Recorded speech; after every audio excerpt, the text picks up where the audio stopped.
नमस्कार। आज हम सुनेंगे दीप्ति कुशवाहा की कविता निर्वीर्य दुनिया के बाशिंदे। इस कविता में कवित्री ने किन्नरों की पीड़ा को शब्दबद्ध किया है। समाज का एक ऐसा वर्ग जिसके प्रति न तो साहित्य ने कभी संवेदना दिखाई, न ही समाज ने। सुनते हैं निर्वीर्य दुनिया के बाशिंदे।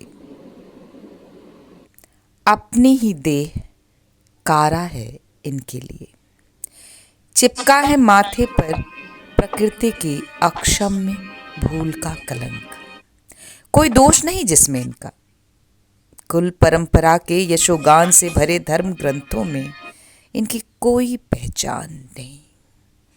बस नाम में है एक झूठी गरिमा, किसी धनुर्धारी या सुदर्शन चक्रधारी के नाम से जुड़ने के बाद जो दिखाती है कैसे दैवीय परंपरा से संबंध।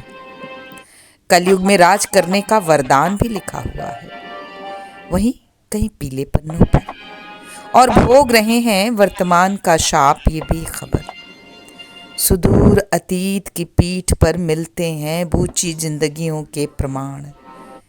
मिस्र, बेबीलोन, मोहनजोदाड़ो अपने इतिहास में दबाए हुए हैं तह दर तह नपुंसक आहों के निशान।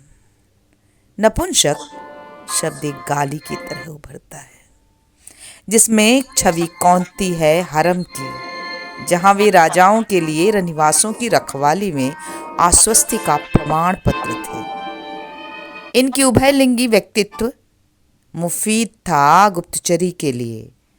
खत्म हुए राजा, खत्म हुए हरम, ये बचे रहे, वस्तु बन गए शर्म की। जन्म लेते ही परिवार के लिए बन जाते हैं अबूझ प्रश्न चिन्ह। जगहसाही का सबब बलैया नहीं ली जाती इनके किलकारियों को। जो माँ के आंचल में उदासीनता, पिता के हृदय में कटुता घोलती हैं। गुलाबी या आसमानी कोई रंग नहीं होता नाथ वाले इन अनाथों के लिए। बचपन से मिला नाम भी साथ नहीं निभाता दूर तक। दोबारा नामकरण के साथ हिस्सा बन जाते हैं द्वंद्व से भरे विरूप संसार का। नकली उरोजों और स्त्रैण पोशाकों के साथ फूहड़ कोशिशें करते हैं संपूर्ण स्त्री दिखने की। पुंसत्व का त्याग एक बड़ा सवाल है। प्रकृति सौंपती है इन्हें जीवन के सफर के लिए धूप, हवा, पानी और अनाज की वही रसद जो हम सबके हिस्से में है। संवेदनाओं में बख्शती है एक सी तासीर। नर मादा की किमिया में डूबे हम रहते गाफिल कि हमारी फिक्र का एक टुकड़ा कम कर सकता है का पुरुषों के जीवन यापन की यातनाएं, बढ़ा सकता है विरोधाभासों के विरोध की हिम्मत। यहाँ घोषणा पत्रों में लुभावने वादे हैं, विकास की परिभाषाओं में प्रदान की जा रही सुविधाएं और आरक्षण किसी भी शारीरिक कमी से पीड़ित लोगों को वहीं इस अवयव विशेष के अविकास के लिए सहानुभूति भी नहीं है किसी के पास। कोई दंड तय नहीं उनके लिए जो दुत्कारते हैं इन्हें, बरसाते हैं बहिष्कार के चाबुक। कोई दरवाज़ा नहीं खुलता इन पर, न मानव का न मानवाधिकार का। यौनिक पहचान की बंद भूल भुलैया में स्वाहा हो जाने के लिए शापित हैं इनका प्रच्छन्न सामाजिक जीवन। कटु और मधुर स्मृतियों के धागों को तोड़कर इन्हें निकल जाना होता है अंतहीन रास्ते पर, जहाँ नहीं होते माँ पिता की ममता के पेड़, भाई बहन के स्नेह की लताएं नहीं होती। उस दुनिया में आगे बढ़ते इन कदमों की किस्मत में नहीं लिखी होती कभी घर वापसी। ये बंजर मरुभूमि है, कोई बीज नहीं डाला जाता आजीवन जिस पर। आर्द्रता भी नसीब नहीं होती प्रेम की। उपेक्षा के थपेड़े झेलते हुए बस मेड़ पर ठहर जाता जीवन। हर पुरुष में होती है एक स्त्री, हर स्त्री में होता है एक पुरुष। यह कहने वाले ज्ञानी भी नहीं बता पाते दर्शन की किस दहलीज पर होगी सुनवाई मनु के इन वंशजों की। स्त्री की देह में पुरुष का मस्तिष्क या पुरुष की देह में स्त्री का। डोलते पेंडुलम सा मन लिए वे आपकी खुशियों में अपनी खुशियां तलाशते हैं। शफा उड़ेलते हैं अपनी दुआओं की ताकि आपका सुख दो का पहाड़ा पड़ सके। बदले में दुराग्रह का प्रसाद लेकर लौट जाते हैं अपनी निर्वीर्य दुनिया में।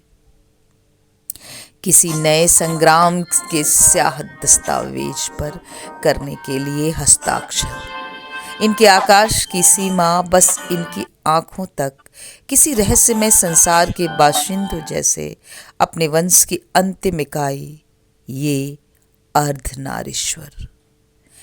थकी उत्पीड़ित नींद के दौरान भूले भटके आने वाले सपनों में शायद आता होगा कोई राजकुमार सफेद घोड़े पर होकर सवार, या कोई परी करती होगी इंतजार हथेली पर भौं का बाल रख।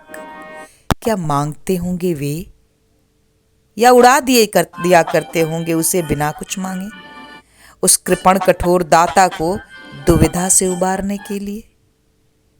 अपनी सुप्त यौन इच्छाओं में पहुंचना चाहते होंगे वे भी पर्वत के शिखर तक, उतरना घाटी की गहराइयों में, किसी हरहराती नदी में दूर तक बह जाने का आनंद उनके मन को भी सहलाता होगा। उनका हित दाखिल नहीं होता किसी की परवाह में।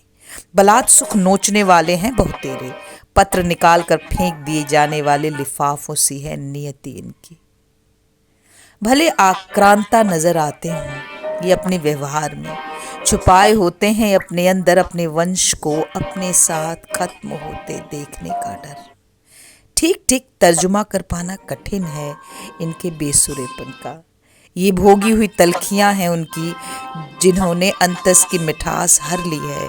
तालियों की कर्कश गूंज में छिपी हुई है एकांत की शोकांतिकाएं। निर्लजपन दिखाकर ढांक लेते हैं अपूर्ण इच्छाओं का सामूहिक रुदन। हार्मोनों की जटिल कुटिल दगाबाजी में फंसे तृतीय लिंगी सही पदार्थ नहीं है नोबेल के लिए। चिकित्सीय हलकों में किसी सुखबुगाहट का बायस ये नहीं। साहित्यिक विमर्श की कोई धारा भी छूते हुए नहीं निकलती इनको। बाजार में चलने वाले सिक्के भी रहे नहीं।